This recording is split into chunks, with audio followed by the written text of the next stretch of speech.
Gabby, as a Portuguese fan, give me your thoughts on a tough question, maybe not.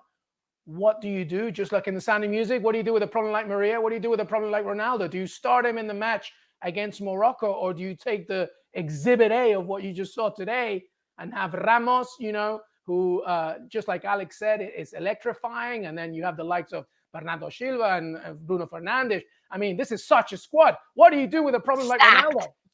Stacked, baby. I don't see Ronaldo as a problem, and I think that's perhaps a misconception. Alex just spoke about the harmony on this squad, and I think that's one of the greatest things and attributes that Portugal and this team has going towards it. I don't think that there's any kind of friction in this dressing room. There wasn't heading into this tournament. They tried to make, a big to-do out of Bruno Fernandes and Cristiano Ronaldo exchanging those words in the dressing room. There was nothing there. There continues to be nothing there. Cristiano Ronaldo celebrated every single one of these goals on the touchdown line. When Cristiano Ronaldo came in, Pepe took off his captain armband and gave it to Cristiano Ronaldo. There is no friction. I think the one thing that Cristiano Ronaldo has to do, obviously, is accept perhaps that he is now going to be coming off the bench, and that, I think, answers your question, LME. I would continue with this starting 11. This was a statement performance by Portugal.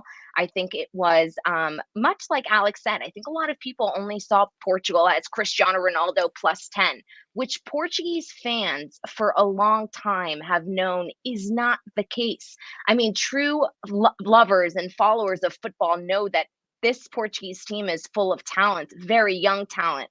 Gonçalo Ramos smashes onto the stage. This is not a new player to Portuguese fans. We saw João Felix mention Gonçalo a couple of months ago in an interview. He is the top scorer in the Portuguese league.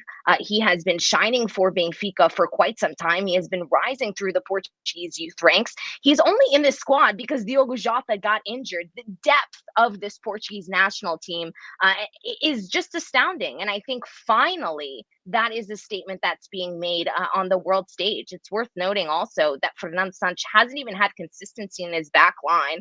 Each and every one of the last four matches has been four different pairings along that back line. And so there's still pieces to be tinkered with. But once again, this was a statement performance, and Portugal are here to play. Yeah, that's such a good point. He's only in here, Ramos, because of Diogo Jota's absence. That's unbelievable. And by the way, Southampton were keen on him before the World Cup. I think Southampton, you can say goodbye, because there might be some other bigger clubs that might be interested. All right. United were as well. Yep. United wanted him. Benfica had put a 40 mil price tag. I think that's just gonna went go up. I think So. that's gonna go up, I think. All right, listen, it's come to the point of the show where my producers like to point to the very fact that they think that I have this huge vendetta against Cristiano Ronaldo, and apparently Ronaldo has been tweeting at me again. On to the quarters, silencing LME once again.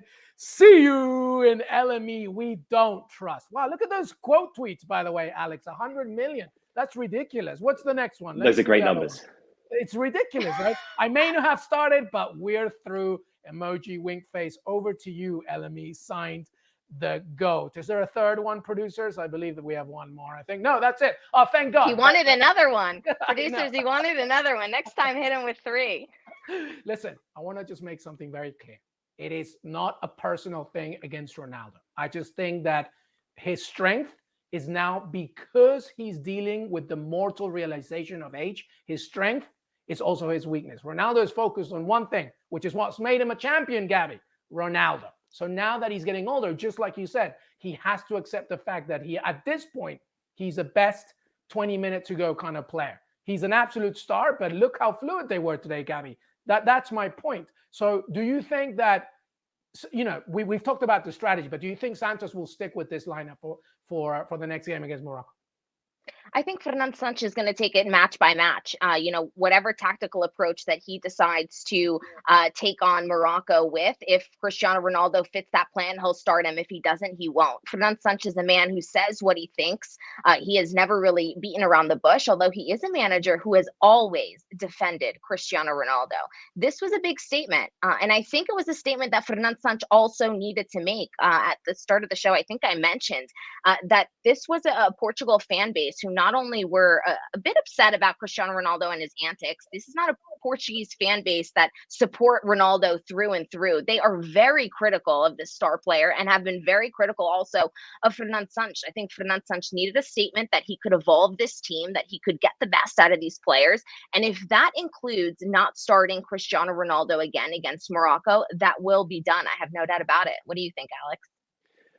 I think, first of all, I think it shows incredible strength from the coach to take that call.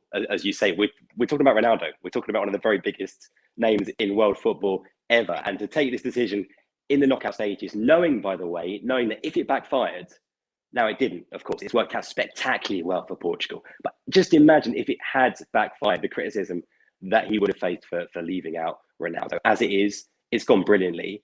And with this performance from Ramos, it's difficult to leave him out. I mean, how do you drop a player after they come in and then perform like that on their full debut? Like I say, if Ronaldo is willing to accept this role, I think it could be a pretty much dream scenario for Portugal. And look, LME, if Ronaldo needed any extra motivation to succeed in this tournament, if it's your animosity towards him that's going to push him all the way to World Cup glory, it works out for everybody. You know, he wins the World Cup.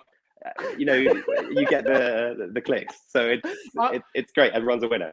I'm going to get Ronaldo super freak fans at my door. My poor wife is not going to know what to do. All right. I think I know Gabby's answer, but I'll ask you as well, Gabby, but we'll keep it quick because we got a lot to discuss. But we're now in the quarterfinals. This is it now. Things are getting very serious now. Where are Portugal in terms of World Cup favorites, Alex? Very quick. I still think that the likely ceiling for them is being knocked out by someone like France in the semi-finals, but that doesn't have to be their ceiling. You look at the squads, you look at the team, you look at the players they've got, the strength in depth that we've talked about, they have a chance to go all the way. We've seen today that Morocco are no mugs, and that will not be an easy game for them. But I think the most likely scenario is probably a semi-final elimination. Gabby? I think Portugal can go all the way and lift it up. I mean, of course you can. You have to go for it. You guys, you say lose, hit the wall and lose to France, who obviously we beat in the Euro 2016 once upon a time. I mean, this is a team I think that has no ceiling as long as Fernando Santos continues to make the tactical decisions that he needs to make and continues to play bold, aggressive, attacking, dynamic, creative football. If he resorts back to his defensive, pragmatic ways, it's not going to work. And I think Portuguese fans, this is finally what we've wanted to see. We're like, this is it. Let's continue along this path. Yeah, so I think the sky's the limit. Totally. I feel like Fernando Santos has like this crazy like twin brother that has actually replaced him. And now this is exactly what we're seeing. We do as well.